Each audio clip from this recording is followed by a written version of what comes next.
बच्चों नमस्कार। स्वागत है आपके अपने यूट्यूब चैनल एग्रोटेक स्टडी में। और बच्चों मैं हूं अरविंद यादव। बच्चों आज हम आपको प्रोफेशनल एग्जामिनेशन बोर्ड द्वारा प्री एग्रीकल्चर टेस्ट के बारे में यानी पीएटी जो टेस्ट हुआ 2017 का जो ओल्ड पेपर है उसको लेकर हम आए हैं। बच्चों आज के पेपर में हम आपको जितने भी एग्रीकल्चर के जो क्वेश्चन हैं और आपके पशुपालन से रिलेटेड जो प्रश्न हैं उन सभी के बारे में बच्चों आज हम अध्ययन करने वाले हैं। किस प्रकार से आपका पीएटी में क्वेश्चन पूछे जाते हैं, किस प्रकार से क्वेश्चन आते हैं, उन सभी के बारे में आज बच्चों हम लोग अध्ययन करने वाले हैं। बच्चों अगर आप हमारे यूट्यूब चैनल पर नए हैं तो चैनल को सब्सक्राइब जरूर कर लें। सब्सक्राइब करने के बाद बेल आइकन को दबाना बिल्कुल ना भूलें। ठीक है बच्चों। तो बच्चों हम शुरुआत करते हैं आपके एग्रीकल्चर के जो 100 प्रश्न हैं यानी 50 एनिमल के और 50 आपके किसके क्रॉप के हैं, तो उनके बारे में अध्ययन। सबसे पहला प्रश्न है बच्चों, नेशनल डेयरी रिसर्च इंस्टीट्यूट यानी एनडीआरआई इज लोकेटेड एट, राष्ट्रीय दुग्ध अनुसंधान कहाँ स्थित है?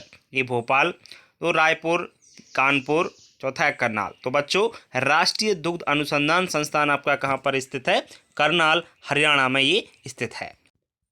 नेक्स्ट प्रश्न है बच्चों दूसरा आपका, पौधों की दिन एवं रात की सापेक्ष अवधि पर प्रतिक्रिया क्या कहलाती है? इंग्लिश की बात करें तो the response of plants of the relative length of day and night as known as. बच्चों सबसे पहले टोटिपोटेंसी कहलाती है, या प्रकाश दीप्तिकालिता कहलाती है, तीसरा है बसंतीकरण कहलाती है, और चौथा है अनिषेक जनन कहलाती है। तो बच्चों दिन एवं रात की सापेक्ष अवधि पर प्रतिक्रिया सबको पता है, फोटो पेरियोडिज्म कहलाती है। क्या कहलाती है? आपकी प्रकाश दीप्तिकालिता ये कहलाती है। नेक्स्ट प्रश्न है बच्चों आपका, मध्य प्रदेश में कृषि जलवायु क्षेत्र की संख्या है। Number of agro climatic regions of Madhya Pradesh are. तो बच्चों मध्य प्रदेश में कितने कृषि जलवायु क्षेत्र हैं? 9, 10, 11 या 15? तो बच्चों मध्य प्रदेश में आपके करेक्ट आंसर होगा 11। 11 आपके जलवायु क्षेत्र हैं, कृषि जलवायु क्षेत्र हैं। नेक्स्ट आपका प्रश्न है बच्चों चौथा, मध्य प्रदेश में जैविक कृषि नीति को अपनाया गया यानी ऑर्गेनिक फार्मिंग पॉलिसी जो थी मध्य प्रदेश में उसको कब अपनाया गया था? सन 2011, 2001 और 2003, और चौथा ऑप्शन है 1999। तो बच्चों बताइए इसको आपको कब अपनाया गया था? तो करेक्ट आंसर होगा आपका 2011। तो बच्चों इस नीति को अपनाया गया 2011 में। नेक्स्ट प्रश्न है बच्चों पांचवा आपका, निम्न में से कौन सा राज्य भारत में सबसे बड़ा दलहन उत्पादक है? निम्न में से कौन सा सबसे ऐसा राज्य है जो सबसे ज़्यादा पल्स प्रोडक्शन करता है इंडिया में? हरियाणा, राजस्थान, तीसरा है मध्य प्रदेश, चौथा है उत्तर प्रदेश। आपको सबको पता है कि सबसे ज़्यादा जो पल्स प्रोडक्शन होता है वो कहाँ पर होता है? मध्य प्रदेश में। ठीक है बच्चों, अब बहुत अच्छे प्रश्न पूछे गए हैं, आप थोड़ी सी मेहनत कर लेते हो तो बच्चों आपको पता चल जाएगा किस प्रकार के आपके प्रश्न आपके एग्जाम में बनते हैं। नेक्स्ट है बच्चों आपका छठवां प्रश्न, 2015-16 में सर्वाधिक गेहूं उत्पादन के लिए भारत के किस राज्य को कृषि कर्मण अवार्ड से नवाजा गया था? कृषि कर्मण अवार्ड किसको प्राप्त हुआ था?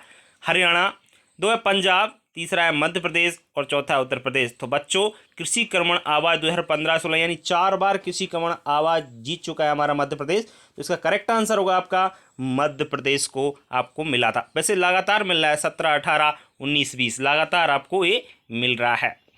नेक्स्ट है बच्चों, नेक्स्ट आपका क्वेश्चन है, pure line theory by proposed by, शुद्ध वंशक्रम सिद्धांत थ्योरी किसने प्रतिपादित की थी? शुद्ध वंशक्रम सिद्धांत तो सबसे पहले टीएच मॉर्गन 1900 ने, या जॉनसन 1903 में, या जीजे मेंडल ने, और चौथा है एनी बोल ने। तो करेक्ट आंसर आपका कौन सा होगा? जॉनसन 1903 में इसमें आपको कौन सी थ्योरी दी थी? ध्यान रखें शुद्ध वंशक्रम थ्योरी इन्होंने प्रतिपादित की थी जॉनसन ने। ठीक है ना। नेक्स्ट आपका आठवां प्रश्न है बच्चों, मध्य प्रदेश में निम्न में से कौन सी फसल सबसे ज़्यादा क्षेत्रफल में होती है? तो मध्य प्रदेश में सबसे ज़्यादा चना, कपास, गेहूं, सबसे ज़्यादा हमारे यहाँ क्या होता है? सोयाबीन। बच्चों ये ध्यान रखना आप लोग, क्षेत्रफल की बात करें तो सोयाबीन, अगर यहीं पर लिखा होता है कि मध्य प्रदेश में सबसे ज़्यादा कौन सी फसल का उत्पादन होता है तो ऑप्शन होता है आपका गेहूँ। ये बात आप विशेष ज़रूर याद रखेंगे। चलिए बच्चों बढ़ते हैं हम आगे नेक्स्ट आपके प्रश्न की ओर। और नवा आपका जो प्रश्न है वो है, Indian institute of soil science is located at. तो बच्चों भारतीय मृदा विज्ञान संस्थान कहाँ पर स्थित है? Indian institute of soil science is located at Indore में, दूसरा है भोपाल में, तीसरा है जबलपुर में और चौथा है रायपुर में।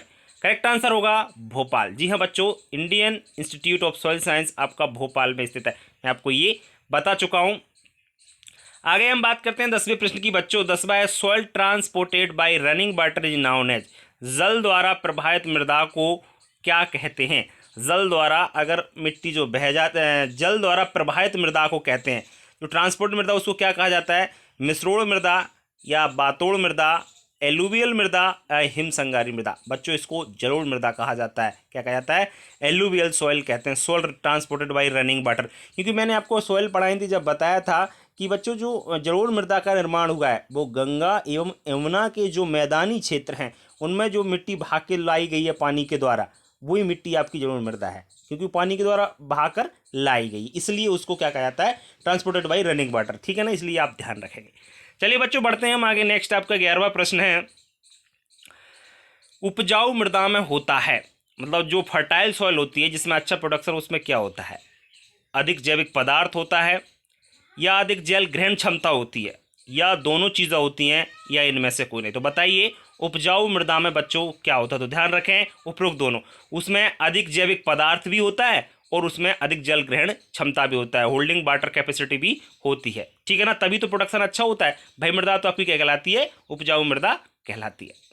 चलो बच्चों बढ़ते हैं हम नेक्स्ट 12वें प्रश्न की ओर। Types of soil colloids are. मृदा कोलाइट्स के प्रकार हैं। तो मृदा कोलाइट्स के प्रकार कौन कौन से हैं देखिए आप लोग। इनऑर्गेनिक यानी अकार्बनिक, दूसरा है ऑर्गेनिक, और तीसरा है उपरोक्त दोनों। तो बच्चों याद रखना मृदा कोलाइट्स के दो ही प्रकार होते हैं, ऑर्गेनिक एवं इनऑर्गेनिक, अकार्बनिक और कार्बनिक। ठीक है ना, दोनों चीज़ आप लोग याद रखेंगे और ये प्रश्न आपके पूछा गया है। 13वां प्रश्न है बच्चों, increase in surface tension in soil result in. मृदा में पृष्ठ तनाव में वृद्धि होने के कारण। Increase in surface tension in soil results, मृदा में पृष्ठ तनाव में वृद्धि होने का क्या कारण है कि उसका पृष्ठ तनाव बढ़ जाता है। नंबर 1 केशिका जल में वृद्धि होती है, 2 है केशिका जल में कमी होती है, तीसरा है मृदा के तापमान में वृद्धि होती है, और चौथा है पीएच कम हो जाता है, मृदा का पीएच कम हो जाता है। तो बच्चों इसका करेक्ट आंसर है केशिका जल में वृद्धि होती है। तो बच्चों जल जो होता है ना वो 3 प्रकार का होता है। ठीक है ना, जैसे स्वतंत्र जल होता है, केशिका जल होता है, और एक और आपका होता है, इसको हम कहते हैं वायुमंडलीय जल भी कहा जाता है जनरली। तो बच्चों जो 3 प्रकार का जल होता है, तो केशिका जल कौन सा होता है? जो आपके मिट्टी के कणों के अंदर आपका पोरस स्पेस में रहता है। अगर जो पृष्ठ तनाव बढ़ेगा, कह सकते हैं सरफेस टेंशन चौड़ा होगा। तो क्यों? क्योंकि जो मिट्टी के अंदर पानी आपका जगह घेर लेता है, इसलिए केशिका जल में वृद्धि होने पर ही पृष्ठ तनाव में वृद्धि होती है। ठीक है, 14वां आपका प्रश्न है बच्चों, क्षारीय मृदा को सुधारने के लिए क्या मिलाया जाता है? बहुत सिंपल क्वेश्चन है, जिप्सम को या सोडियम हाइड्रोक्साइड को या एनपी को, या इनमें से कोई नहीं। बिल्कुल बच्चों जिप्सम को क्षारीय मृदा को सुधारने के लिए प्रयोग किया था। और आपको एक चीज़ और बता देता हूँ, जैसे अम्लीय मृदा को सुधारने के लिए चूना का प्रयोग करते हैं, अम्लीय मृदा को सुधारने के लिए किसका प्रयोग करते हैं? चूना का उपयोग करते हैं। उसी प्रकार से क्षारीय मृदा को सुधारने के लिए जिप्सम का उपयोग किया जाता है। आगे चलते हैं बच्चों, नेक्स्ट आपका प्रश्न है 15वां, और 15वां प्रश्न है आपका, total amount of water present in the soil is called. मृदा में जल की कुल उपस्थिति की मात्रा क्या कहलाती है? तो होलार्ड कहलाती है, या कंबाइंड वाटर कहलाती है, या कैपिलरी वाटर, या इनमें से कोई नहीं। तो बहुत अच्छा प्रश्न है बच्चों, क्योंकि ये प्रश्न आपका थोड़ा अटपटा सा महसूस होता है। तो ध्यान रखें आप लोग, मृदा में जल की कुल उपस्थिति कहलाती है आपकी होलार्ड। ये ध्यान रखना आप लोग, होलार्ड कहलाती है। नेक्स्ट प्रश्न है बच्चों 16वां प्रश्न आपका है, जब मृदा गुरुत्वीय जल को छोड़ करके जल ग्रहण कर लेती है तब वह मृदा की क्या कहलाती है? क्या होता है? गुरुत्वीय जो जल होता है, जिसको हम क्या कह रहे थे? वायुमंडलीय जल कह रहे थे, को छोड़कर सारा जल जो होता है उसको ग्रहण कर लेती है, तो वो क्या कहलाती है? सॉइल वाटर पोटेंशियल कहलाती है, मृदा जल विभव, या खेत सामर्थ्य, इसको फील्ड कैपेसिटी कहते हैं। देखो हिंदी कितनी खतरनाक होती है, खेत सामर्थ्य। अब किसी ने समझा ही नहीं खेत सामर्थ्य क्या होती है, इंग्लिश में समझ में आ रहा है फील्ड कैपेसिटी। जी हाँ बच्चों, तो याद रखें आप लोग, फील्ड कैपेसिटी क्या कहलाता है? गुरुत्वीय जल अकेला बच जाता है, बाकी जल पूरी आपका ग्रहण कर लेती है, तो वह मिट्टी की क्या कहलाती है? फील्ड कैपेसिटी कहलाती है। बच्चों 17वां प्रश्न है आपका, खरपतवारों को नियंत्रण करने के लिए प्रयोग किया जाता है। तो खरपतवारों को नियंत्रण करने के लिए क्या प्रयोग किया जाता है बताइए आप लोग? तो रीपर का प्रयोग किया जाता है, या ट्रॉली का, या कल्टीवेटर का, या सीड ड्रिल का। सब लोग जानते हैं कल्टीवेटर जुताई के काम आता है, इससे खरपतवार क्या करते हैं? पूरी तरीके से उखड़ करके नष्ट हो जाते हैं। सिंपल सा है। नेक्स्ट है बच्चों 18वां प्रश्न है आपका, the crop which requires fine seed bed is, फसल जिसको उत्कृष्ट तैयार क्यारी की आवश्यकता होती है। ऐसी कौन सी फसल है जिसको क्या होती है, आपकी क्यारी की आवश्यकता होती है, ठीक है ना। प्याज के लिए, रागी के लिए, लूसन के लिए, उपरोक्त सभी। तो आंसर आपका क्या होगा, उपरोक्त सभी। इस सभी के लिए वैसे ज़्यादातर आंसर इसमें लगा के आए थे बच्चे प्याज, क्योंकि प्याज का ही पता है बच्चों, इनको रागी लूसन इनका नहीं पता था इनको, तो ध्यान रखें इनके लिए भी आप तैयार कर सकते हैं क्यारी, ठीक है ना, ये ध्यान रखें। चलिए 19वां प्रश्न है बच्चों, केंद्रीय कृषि अभियांत्रिकी अनुसंधान संस्थान। देखो 2 प्रश्न आपके अनुसंधान, 3 प्रश्न आपके अनुसंधान से बन रहे हैं, तो आप समझ सकते हो कितने इंपॉर्टेंट है आपके। Central institute of agriculture engineering, ये कहाँ पर है, सब जानते हैं, भोपाल में स्थित है। इंदौर, जबलपुर, भोपाल, लखनऊ, तो कहाँ पर स्थित है, भोपाल में स्थित है। नेक्स्ट प्रश्न है बच्चों 20वां आपका, machine use for the measuring pulling forces. बच्चों खिंचाव बल मापने के लिए प्रयोग की जाने वाली मशीन को क्या कहते हैं।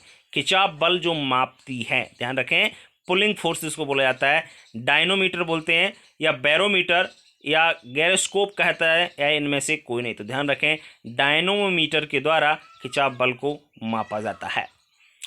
21वां प्रश्न है बच्चों आपका, diameter of colloid particles in soils, मृदा में कोलाइड्स के कणों का व्यास कितना होता है। याद रखें कई बार प्रश्न पूछा गया है, और ये बिल्कुल बच्चे सही करके आते हैं, इसमें कोई दिक्कत नहीं है, क्योंकि होता है लेस देन 2 म्यू मीटर। ध्यान रखें 2 वैसे आप इसको इसकी जगह ऐसे भी लिख सकते हैं 0.002 से कम, या ये भी लिख सकते हैं 2 म्यू, ये लिखा है आपका, ये म्यू है, ठीक है ना, ये ध्यान रखें आप लोग। चलिए बच्चों बढ़ते हैं हम आगे। नेक्स्ट आपका 22वां प्रश्न है, विशिष्ट ऊष्मा सबसे अधिक होती है। विशिष्ट ऊष्मा सबसे ज़्यादा किसकी होती है, कीचड़ की होती है, ह्यूमस की होती है, रेत की होती है, उपरोक्त में से कोई नहीं। तो विशिष्ट ऊष्मा सबसे ज़्यादा होती है ह्यूमस की, आपने 12th में अच्छी तरीके से पढ़ा होगा। बढ़ते हैं बच्चों हम आगे। नेक्स्ट आपका 23वां जो प्रश्न है उसकी बात कर लेते हैं। Transport of water through soil column is known as, मृदा, बच्चों मृदा कॉलम से होकर पानी का संचलन क्या कहलाता है। मृदा कॉलम से होकर अगर पानी नीचे की ओर जाता है तो क्या कहलाता है। पहला है सरफेस टेंशन कहलाता है, सरफेस रनऑफ कहलाता है, परकुलेशन कहलाता है, या परमेबिलिटी। तो बच्चों देखो हिंदी में तो अंत सत्र भाई समझ में ही नहीं आ रहा है, इंग्लिश में अगर आप याद रखते हैं थोड़ा अच्छा समझ में आ जाता है। परकुलेशन कहलाता है बच्चों, मैं आपको बता देता हूँ 2-3 वर्ड होते हैं, एक लीचिंग होता है, दूसरा परकुलेशन होता है। तो परकुलेशन क्या होता है मैं आपको बताऊँ, पानी अगर नीचे जाता है कॉलम से होकर के, नीचे जो सरफेस होते हैं उनसे होते हुए अगर नीचे जाता है तो उसको हम क्या कहते हैं, परकुलेशन कहा जाता है। चलिए बात करते हैं आगे। नेक्स्ट आपका प्रश्न है 24वां, acid sulphate soil are found mostly in, अम्लीय सल्फेट मृदा मुख्यतः पाई जाती है। अम्लीय सल्फेट मृदा कहाँ पर पाई जाती है, देखो रेगिस्तानी जगहों पर पाई जाती है, तराई क्षेत्रों में या तटीय क्षेत्रों में, या इनमें से कोई नहीं। तो आंसर सही है, कोस्टल एरियाज में आपकी अम्लीय सल्फेट मृदा पाई जाती है। 25वां प्रश्न है बच्चों नेक्स्ट आपको, किस प्रकार की मृदा के सुधार हेतु चूना का प्रयोग किया। मैं अभी बता रहा था आपको, लवणीय का तो किया नहीं जाता, क्षारीय का भी नहीं किया जाता, जिप्सम से किया जाता है, अम्लीय मृदा का बिल्कुल आंसर सही होगा तीसरा, अम्लीय मृदा का सुधार करने के लिए हम लोग चूना का उपयोग करते हैं। 26वां प्रश्न है बच्चों, dolomite rich in, dolomite rich in, dolomite में सबसे अधिक क्या पाया जाता है, आयरन पाया जाता है, बोरोन, मैग्नीशियम या मोलिब्डेनम। आंसर सही है आपका मैग्नीशियम आपका डोलोमाइट मृदा में पाया जाता है। नेक्स्ट प्रश्न 27वां बच्चों, मृदा में नमी बढ़ने पर उसकी ऊष्मीय चालकता क्या होती है, बढ़ती है घटती है, बताइए, बढ़ती है घटती है, कोई परिवर्तन नहीं होता, इनमें से कोई नहीं। आंसर सही होगा, नमी बढ़ेगी तो उसकी जो कंटेंट थर्मल कंडक्टिविटी है वो इंक्रीज होगी, विशेष याद आप इसको रखेंगे। 28वां प्रश्न है बच्चों, soil erosion is greater where, मृदा अपरदन कहाँ अधिक होता है, जहाँ पर वर्षा अधिक होती है, वर्षा कम होती है, बिल्कुल वर्षा नहीं होती है। तो सब जानते हैं मृदा अपरदन का मतलब होता है कि मिट्टी बह जाना। तो मिट्टी कहाँ पर बहती है, जहाँ पर अधिक वर्षा होती है वहाँ पर सोइल इरोजन होता है।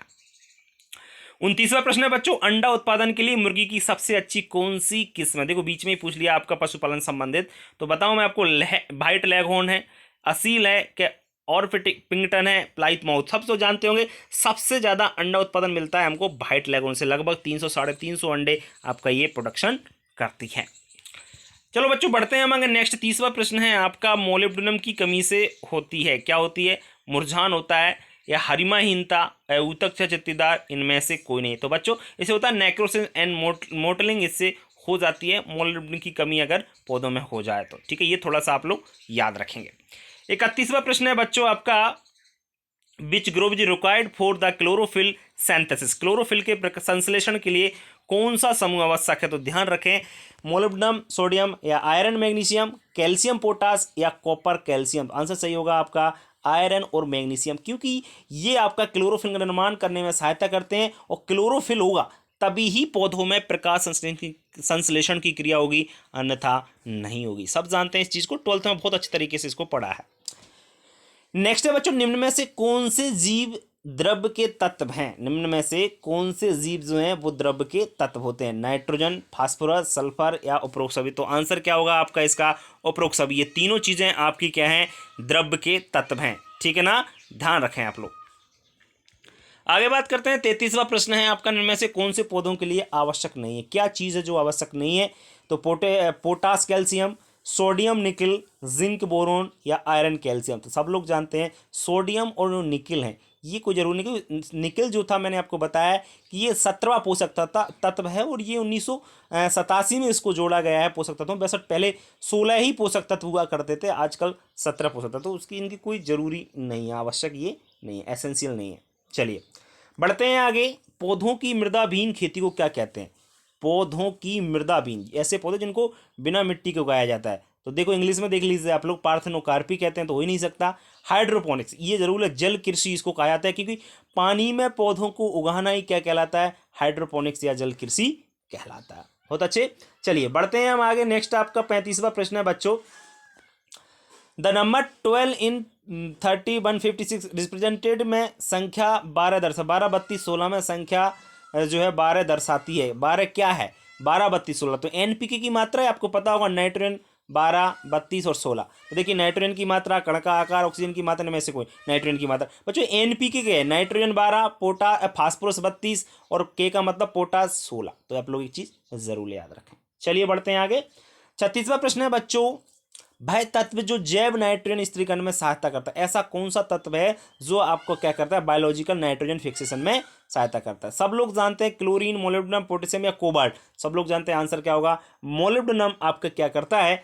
ये जैविक जो नाइट्रोजन होती है, जैसे राइजोम जो होता है, जीवाणु पाया जाता है दलहनी फसलों में, वायुमंडल से नाइट्रोजन का स्थिरीकरण करता है, तो उसको सहायता कौन करता है? मोलिब्डेनम। 37वां प्रश्न पे बात करते हैं बच्चों, निम्न में से कौन सा पोटासिक उर्वरक जल में घुलित है? निम्न में से कौन सा ऐसा उर्वरक है जो जल में घुल जाता है? जैसे हमने 12th में भी पढ़ा है ये चीज़ कि जो उर्वरक होते हैं दो तरह के होते हैं पोटास, एक जल में घुलनशील, दूसरा साइट्रेट अम्ल में। तो देखिए कौन कौन से, पोटेशियम क्लोराइड है या पोटेशियम सल्फेट है। तो दोनों ही ऐसे उर्वरक हैं पोटासिक जो जल में घुल जाते हैं। बहुत अच्छे। 38वां प्रश्न है बच्चों नेक्स्ट आपका, यूरिया निम्न में से किस समूह में सम्मिलित है? यूरिया कौन से समूह में आता है? बहुत अच्छा प्रश्न है बच्चों। एल्डोहाइड में, एमाइड में, एल्कोहल में, नाइट्रेट में। सब बता देंगे एमाइड में, क्योंकि मैंने अच्छी तरीके से आपको बताया 12th में भी ये चीज़ कि यूरिया में जो नाइट्रोजन पाई जाती है वो आपकी एमाइड के रूप में ही पाई जाती है। चलिए बढ़ते हैं आगे 39वें प्रश्न की ओर। 39वां प्रश्न है बच्चों, निम्न में से कौन सा उर्वरक जल में अघुलित होता है? इनमें से ऐसा कौन सा उर्वरक है जो जल में अघुलित होता है, मतलब जल में घुलता ही नहीं है? बताइए आप। सिंगल सुपर फास्फेट तो घुल जाता है, डबल भी घुल जाता है, ट्रिपल भी घुल जाता है, सिर्फ कौन सा नहीं घुलता? रॉक फास्फेट जो होता है वो जल में नहीं घुलता, ये साइट्रेट अम्ल में घुलता है। ठीक है, चलिए 40वां प्रश्न आपके बढ़ते हैं बच्चों। 40वां प्रश्न है, क्षारकीय धातुमल होता है, कौन सा होता है? साइट्रेट घुलित उर्वरक है, जल में घुलित उर्वरक है, एल्कोहल में घुलित उर्वरक है, इस जल में। तो बच्चों जो क्षारीय उर्वरक होते हैं, बेसिक उर्वरक होते हैं ना, वो किस में घुल जाते हैं? साइट्रेट सोलुबल फर्टिलाइजर होते हैं, ध्यान रखें आप लोग।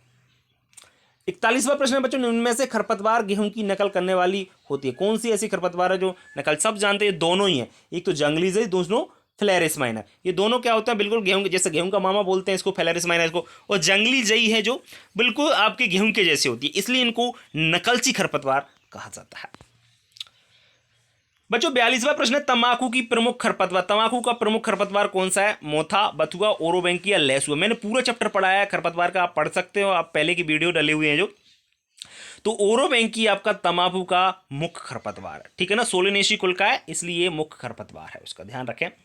नेक्स्ट प्रश्न है बच्चों, सत्यानाशी का वानस्पतिक नाम क्या? सब लोग जानते हैं, एमर्थानस वेरिडिस होगा, या आपका साइप्रस रोटेंडस, या चिनोपोडियम एल्बम, आर्जिमोन मैक्सिकाना। सब लोग जानते हैं आर्जिमोन मैक्सिकाना सत्यानाशी का आपका बॉटनिकल नेम है। कितना सरल पेपर आया है बच्चों, अगर आप देख लेते हो तो बड़ा मजा आ रहा होगा आपको इसको सॉल्यूशन करने में। चलिए बढ़ते हैं आगे बच्चों। नागफनी के नियंत्रण के लिए क्या प्रयोग होता है? देखिए एजोटोबैक्टर का प्रयोग होता है, या फ्यूसेरियम का प्रयोग होता है, लेंटाना कीट का प्रयोग होता है, या बैसिलस थ्रिएंजिसिस का। बहुत अच्छा क्वेश्चन है। ध्यान रखें, फ्यूसेरियम स्पीसीज का नागफनी के कंट्रोल के लिए उपयोग किया जाता है। ठीक है, चलिए नेक्स्ट प्रश्न है बच्चों आपका 45वां। इनऑर्गेनिक हर्बिसाइड आर, अकार्बनिक शाकनाशी कौन सा है? देखो, बैरिक्स है, कि कॉपर सल्फेट है आपका, कि सोडियम क्लोरेट्स है, उपरोक्त सभी हैं, या बताइए कौन सा है? तो बच्चों ध्यान रखें, अकार्बनिक शाकनाशी उपरोक्त सभी हैं। देखो, आपको एक चीज़ जरूर क्लियर हो रही हुई, जहाँ उपरोक्त दोनों दे रखे हों और उपरोक्त सभी देख रहे हो, तो वहाँ पे ज़्यादातर उपरोक्त दोनों हो रहे हैं कई बार आंसर में, कई बार उपरोक्त सभी। तो इन क्वेश्चनों पे आप विशेष ध्यान रखेंगे जब आप पीएटी सॉल्यूशन करेंगे, तो उसको ज़्यादातर उपरोक्त सभी या उपरोक्त दोनों आंसर ज़्यादातर मिल रहे हैं, तो भी ध्यान रखें। आपको यहाँ पे पूछा गया है जिस प्रकार से। नेक्स्ट प्रश्न है बच्चों आपका 46वां, निम्न में से कौन सा शाकनाशी कार्बामेट समूह का नहीं है? तो बताइए ऐसा कौन सा आपका शाकनाशी है जो कार्बामेट समूह का नहीं है? सबसे पहला है आपका प्रोफेम, दो है बारबेन, तीसरा है डेलापान और चौथा है डाइक्लोरमेट। तो बताइए इनमें में से कौन सा शाकनाशी कार्बामेट समूह का नहीं है? तो आंसर सही होगा, डेलापान आपका क्या है? शाकनाशी कार्बामेट समूह का नहीं है। बढ़ते हैं आगे, 47वां आपका प्रश्न बच्चों, निम्न में से कौन सा वर्णात्मक शाकनाशी है? मतलब आपका सिलेक्टिव हर्बिसाइड कौन सा है? सब जानते हैं 2,4-D है, सिमाजीन है, ब्यूटाक्लोर है, उपरोक्त सभी। तो आंसर सही है उपरोक्त सभी। देखो मैं आपको बता रहा हूं ना, उपरोक्त सभी, इसका भी आंसर क्या होगा? उपरोक्त सभी। तो तीनों ही आपके कौन से हैं? Selective herbicide. तो आप इस चीज़ को भी थोड़ा सा क्या है दिमाग में, जहन में जरूर रखें कि अगर आंसर हमको नहीं आ रहा है तो कई बार हम आंसर इस तरीके से भी उसका सही दे सकते हैं। ठीक है ना, चलिए 48वें प्रश्न की बात करते हैं बच्चों, इनमें से कौन सा सर्वांगी शाकनाशी है? वही सिस्टमेटिक हर्बिसाइड है। जो हर्बिसाइड की बात कर रहे हैं सिस्टमेटिक की, वो कौन सा था? सिलेक्टिव था। ठीक है ना, इतना अंतर है। तो सिस्टमेटिक का मतलब अंदर जाके मारता हो, जैसे प्रोपेनल, 2,4-D, एट्राजिन, उपरोक्त सभी। देखो इसका आंसर भी क्या है? उपरोक्त सभी। तो इस चीज़ को आप लोग जहन में जरूर रखें, जब आपको आंसर ना आए तो आप यहाँ से भी आंसर दे सकते हो उसका। निम्न में से कौन से शाकनाशी का छिड़काव बुआई से पहले किया जाता है? ऐसा कौन सा आपका जो है खरपतवार नाशी दवा है जिसको बुआई से पहले हम प्रयोग करते हैं? डेलापान, एलाक्लोर, पैराक्वाट या डाइक्वाट? तो एलाक्लोर एक ऐसी दवा है जिसको हम लोग बुआई से पहले, और इसका उपयोग मोस्टली आपके सोयाबीन में किया जाता है, ध्यान रखें आप लोग। चलिए प्रश्न नंबर हम 50 की बात कर लेते हैं बच्चों, निम्न शाकनाशी के मिश्रण का प्रभाव हानिकारक होता है? निम्न शाकनाशी के मिश्रण का प्रभाव क्या होता है? हानिकारक। ऐसे किस किस को हम मिलाकर खेत में नहीं दे सकते? डेलापान और एट्राजिन को, या एट्राजिन 2,4-D को, एट्राजिन एलाक्लोर को, इनमें से कोई। ध्यान रखकर डेलापान और एट्राजिन ये दोनों रिएक्शन कर जाती हैं आपस में, इसलिए इन दोनों को मिलाकर के हम डालना नहीं चाहिए खेत में। ठीक है बच्चों, तो बच्चों मैंने आपको 50 प्रश्न जो क्रॉप के पीएटी में जो पूछे गए थे 2017 का, जो मैं आपको बता रहा था पेपर, 50 प्रश्न मैंने आपको बता दिए हैं। अब आगे 50 प्रश्न का कोशिश करूंगा नेक्स्ट वीडियो में बताऊंगा, ये ज़्यादा बड़ा वीडियो हो जाएगा, इसलिए आप लोग 50 प्रश्न को हल करें और आपको हल करने में बड़ा आनंद आएगा। बच्चों अगर आपको वीडियो अच्छा लगता है वीडियो को लाइक करो, अपने दोस्तों को शेयर करना बिल्कुल ना भूलें। ओल्ड पेपर सभी हम कोशिश करेंगे कि सन 2010 से लेकर 2020 तक सभी जितने भी आपके पीएटी के प्रश्न हुए हैं ऑनलाइन हुए, 2010 से तो हुए नहीं है, बाद में हुए हैं, तो जितने भी ऑनलाइन पेपर हुए हैं 2015 से या 16 से, जो भी सभी ऑनलाइन जितने भी आपके हुए हैं पूरे पाली के हम आपको प्रश्न जो करा देंगे पूरे पीएटी के ओल्ड प्रश्न। ठीक है बच्चों, तो बच्चों आज के लिए इतना ही, कल फिर मिलेंगे, तब तक के लिए बच्चों नमस्कार।